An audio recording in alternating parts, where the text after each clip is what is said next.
Les gars, vous voyez l'affiche qui est au-dessus de moi là. L'homme qui est sur l'affiche là, c'est l'homme le plus beau du monde. Je dis bien l'homme le plus beau du monde. Et la dame qui est à côté là, il est en couple avec cette dame là. Je vous explique un peu son histoire. Cette dame là, elle a divorcé de son mari pour se mettre en couple avec l'homme le plus beau du monde. Elle a accusé son mari d'infidélité.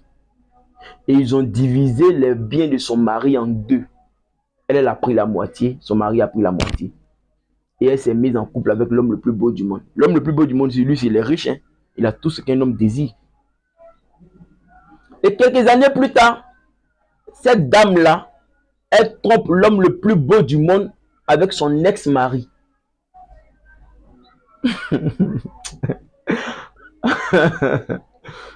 Je vous dis, les gars,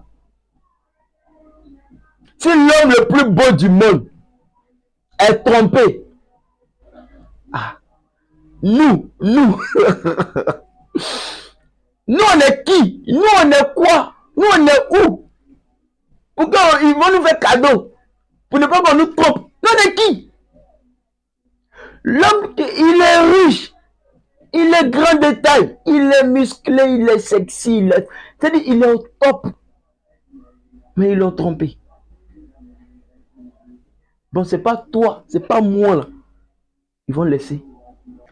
Ce que je veux que vous compreniez dans cette histoire-là, les gars, c'est que pour mieux comprendre une femme, c'est d'étudier sa psychologie. Ce n'est pas parce que tu as fait 5 ans de relation ou 10 ans de relation avec une femme que tu penses que tu la connais. Non. La femme elle-même ne se connaît pas. Je vous ai dit, c'est que en psychologie, les émotions nourrissent une force invisible qui est appelée le subconscient. Et la femme étant un être émotionnel, la femme travaille plus avec le subconscient que la conscience. Et du moment où le subconscient n'est ni moral ni immoral, il pousse la femme souvent à poser des actes qui sortent de la normale, qui sortent de la conscience. Tu n'arrives pas à comprendre comment ça se fait qu'elle puisse réagir comme ça. C'est le subconscient qui fait ça parce que la femme travaille plus avec lui. Elle est dans les émotions. Donc ces émotions alimentent cette force-là. Donc vous qui n'arrivez pas à étudier ou qui ne voulez pas étudier la psychologie inversée de la femme, vous serez toujours choqué par les actes de vos femmes ou de vos copines. Et ce qui est dangereux dedans, c'est que si tu n'arrives pas à maîtriser tes émotions, le jour où la femme te déçoit, si toi l'homme tu n'es pas conscient ou tu n'as pas un mental solide, tu vas te dire. Parce que tellement qu'elle va te décevoir, non, tu ne pourras pas imaginer qu'un être humain peut faire ça. C'est pourquoi nous on vous dit, la meilleure manière pour un homme de survivre en relation amoureuse, c'est d'appliquer le détachement émotionnel qui est la ceinture de sécurité. Peu importe comment la femme se comporte, on applique toujours le détachement émotionnel. Parce que c'est ça la ceinture de sécurité. Du moment où la femme est un être émotionnel qui travaille plus avec le subconscient, qui n'est ni moral ni moral, c'est-à-dire que la femme peut poser des actes inhumains à n'importe quel moment et à tout moment.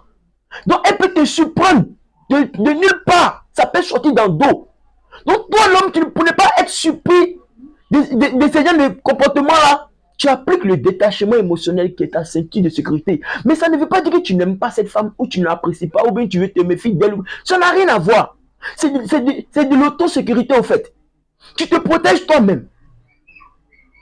Parce que la femme pose des actes qu'on n'arrive pas à comprendre. Tu te sépares de ton ex-mari parce que tu supposes qu'il t'a trompé. Ils ont divisé ses biens en deux. Et tu te remets en couple avec un autre homme qui est le plus beau du monde. Et tu trompes le plus beau du monde avec ton ex-mari. Vous trouvez ça normal? Vous trouvez ça logique? Bon, si tu aimais toujours ton ex-mari, il fallait pardonner son infidélité et rester avec lui. La femme ne se comprend pas. Et ça, c'est universel. Hein. C'est pas question, non, ce sont les femmes de Côte d'Ivoire, ça c'est en Côte d'Ivoire, comment ça se passe. En Chine, non. Toutes les femmes ont la même psychologie. Elles peuvent avoir des éducations différentes, oui. Mais elles ont la même psychologie. Elles toutes. Donc pour mieux comprendre une femme, étudier la psychologie inversée de la femme.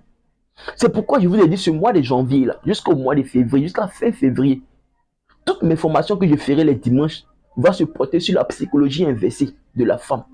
La petite connaissance que j'ai là, parce que ce que je sais, c'est que je ne sais rien. Donc la petite connaissance que j'ai sur ce sujet-là, je vais vous l'enseigner ça pour que vous puissiez mieux comprendre vos femmes, mieux comprendre vos copines.